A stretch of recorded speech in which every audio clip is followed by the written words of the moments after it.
Hello guys, welcome to the platform of Vardiya Nikhil. आज हम लोग का प्रिपरेशन का डे 47 है।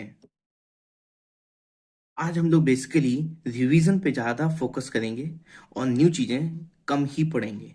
देखिए, तो हम लोग को रिवीजन में आज हम लोग को बेसिकली रिवीजन ज़्यादा पढ़ना है, हम लोग को रिवीजन ज़्यादा करनी है चीज़ें। तो रिवीजन में हम लोग मैथ्स, रीजनिंग, स्टैटिक जीके और बायोलॉजी, इन 4 सब्जेक्ट्स का रिवीजन करेंगे। और ये इन्वायरमेंट भी, 5 चीज़ों का आज हम लोग रिवीजन करेंगे। देखिए, सबसे पहले इन्वायरमेंट का बता देता हूँ। इन्वायरमेंट में हम लोगों ने अभी तक जितना ही पढ़ा है, जितने भी टॉपिक्स पढ़े हैं, आज आप सारे टॉपिक्स रिवाइज करेंगे उनको। ज़्यादा टाइम नहीं लगेगा आपको, मैक्सिमम से मैक्सिमम 30 मिनट्स लगने वाले हैं वो सारे टॉपिक्स रिवाइज करने में। कि इन्वायरमेंट में अभी तक जो भी चीज़ें हमने पढ़ी हैं बहुत ही बेसिक चीज़ें थी, तो ज़्यादा टाइम नहीं लगने का है उसमें। ठीक है, तो हम लोग इन्वायरमेंट में आज जो भी पढ़ा है सारा रिवाइज करेंगे। फिर बायोलॉजी में देखिए, हमने पार्ट 1 अभी रिवाइज कर चुके हैं बायोलॉजी का। अभी हम सेकंड पार्ट आए हैं, सेकंड पार्ट जूलॉजी में आए हैं, तो बेसिकली प्लांट्स में। तो आज हम लोग क्या क्या टॉपिक्स कवर करने हैं: classification of plant, plant morphology, plant tissue, photosynthesis, plant hormones, plant diseases, ecology, nitrogen cycle and pollution. ये सारे टॉपिक्स हम लोगों के जूलॉजी सेक्शन में ल्यूसेंट में हैं, हम लोगों ने वहीं से पढ़े थे। तो ये सारे टॉपिक्स आपको रिवाइज करने हैं, और अगर आपको टाइम मिलता है तो आप इसके एमसीक्यूज लगाएंगे। एमसीक्यूज कहाँ से लगाएंगे? एसएससी 5 इयर्स के लगाने हैं। ठीक है, और रेलवे के हम लोगों में बता चुका हूँ, रेलवे के लगाएंगे जब ये एक बार रिवीजन और इस बार हो जाएगा, फिर हम लोग रेलवे के स्टार्ट करेंगे लगाना। ठीक है, ज़्यादा डिफरेंस नहीं लगेगा आपको, सिर्फ थोड़ा सा फिजिक्स में लगेगा, हल्के से न्यूमेरिकल्स आ जाएंगे रेलवे में जो एसएससी में नहीं आते हैं बस। वो भी आपका कोई दिक्कत नहीं है, कोई टेंशन जरूरत नहीं है उसमें, वो भी सब ईजी है। बस आपको कुछ फॉर्मूले होंगे वो याद करने होंगे, याद क्या करने होंगे, बचपन में हमने पढ़ रखे हैं, बस देखने हैं आपको। बस आप क्वेश्चंस लगाना स्टार्ट कर देंगे, हो जाएगा आपका। ठीक है, तो बायोलॉजी में सिर्फ इतना है। और एमसीक्यू नहीं, अगर नहीं लग पा रहे हैं आज कोई दिक्कत नहीं है, हम लोग एमसीक्यू वैसे कल भी लगाएंगे एमसीक्यूज। ठीक है, और फिर है स्टैटिक जीके।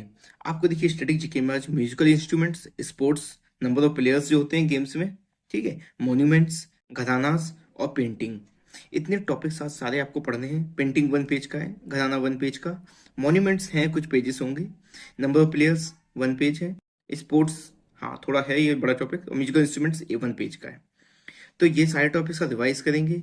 इनके सारे पैसों से पहले आपको रिवाइज करना है, जब टाइम मिलेगा तब हम लोग एमसीक्यूज लगाएंगे। ठीक है, आपको पहले रिवाइज करनी है जल्दी से चीज़ें, ये सब पूरी स्पीड में करनी है। अपने नोट्स हैं आपके पास, उन्हीं नोट्स से जल्दी से स्पीड में रिवाइज करेंगे। आपको ये रटनी नहीं है चीज़ें, सिर्फ आपको देखनी है, जल्दी जल्दी से देखनी है। फिर आप एमसीक्यू लगाएंगे, जो आप एमसीक्यू जहाँ से भी लगाए थे।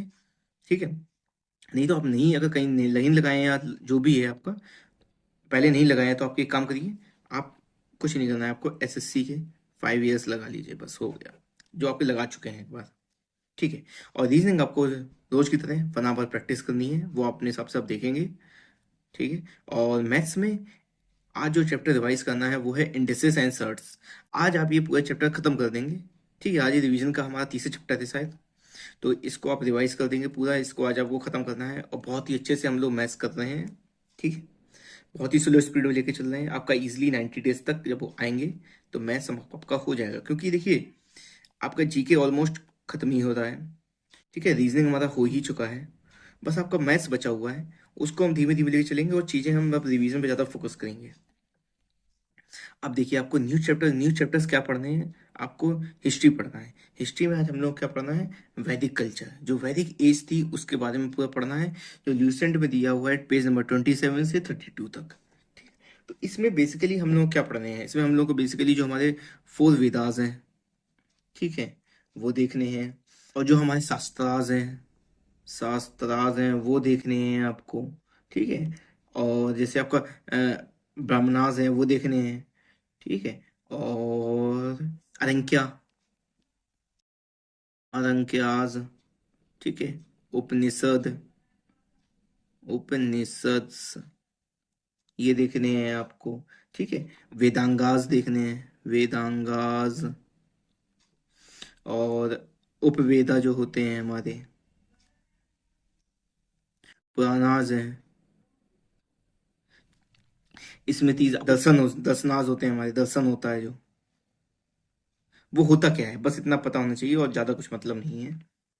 कि एग्जाम में अगर पूछ लिया है तो आपको, हाँ, और इंपॉर्टेंट बुक है जैसे रामायण, रामायण, महाभारत। तो बस आपको ये देखना है कि रामायण किसने लिखी है, ठीक है, उसका मेन करेक्टर कौन है, ठीक है, और बस आपको यही देखना है, ठीक है। ये हमारी मतलब ओल्डेस्ट एपिक है, हमारी ओल्डेस्ट बुक है वर्ल्ड की, ठीक है। और आपको ये देखना है महाभारत है, ठीक है, महाभारत किसने लिखी है, और क्या उसका एरा क्या था, ये सब चीज़ें बस आपको देख लेनी है। जो हमारी रिवर्स है इंडिया में, जैसे सिंधु रिवर को इंदस बोलते हैं, ठीक है, वितस्ता को झेलम बोलते हैं, तो वो सब आपको याद करना है, उसको उसको याद कर लेना है आपको, ठीक है। और हमारे जो गॉड्स हैं, आपका रिवर्स हो गई। अब ये गॉड्स, जो हमारे गॉड हैं, जैसे इंद्र, इंद्र, अग्नि, सूर्य, मित्रा, ठीक है, रुद्र। तो बस आपको देखना है कौन सा गॉड क्या चीज सिग्निफाई करता है। जैसे इंद्र भगवान है, वो वॉर लॉर्ड है, एक तरीके से रेन गॉड है हमारे, ठीक है। वॉर इंद्र, लॉर्ड इंद्र क्या होते हैं, एक हमारे वॉर लॉर्ड है, और इनको गॉड ऑफ रेन कहते हैं इंद्र भगवान को। तो बस आपको ये पता होना चाहिए। जैसे मित्र है, मित्र क्या है हमारे, गॉड ऑफ सन, मतलब कि सूर्य की जो, मतलब बोल सकते हैं सोलर गॉड बोलते हैं इनको, मित्र को, ठीक है। तो ऐसे ही आपको चीजें देख लेनी। जैसे अब रुद्र होते हैं, रुद्र क्या है हमारे, गॉड ऑफ एनिमल्स बोलते हैं रुद्र को, ठीक है। तो आपने देखा होगा कि रुद्र भगवान की बहुत जगह पूजा हो रही होती है, तो वही है बस। तो आपको बेसिकली ये गॉड्स के वो काफी, ये काफी इंपॉर्टेंट है, गॉड्स वाले काफी पूछते हैं। और फिर हमारी है जैसे मैरिजेस है, हमारी हिंदू मैरिज,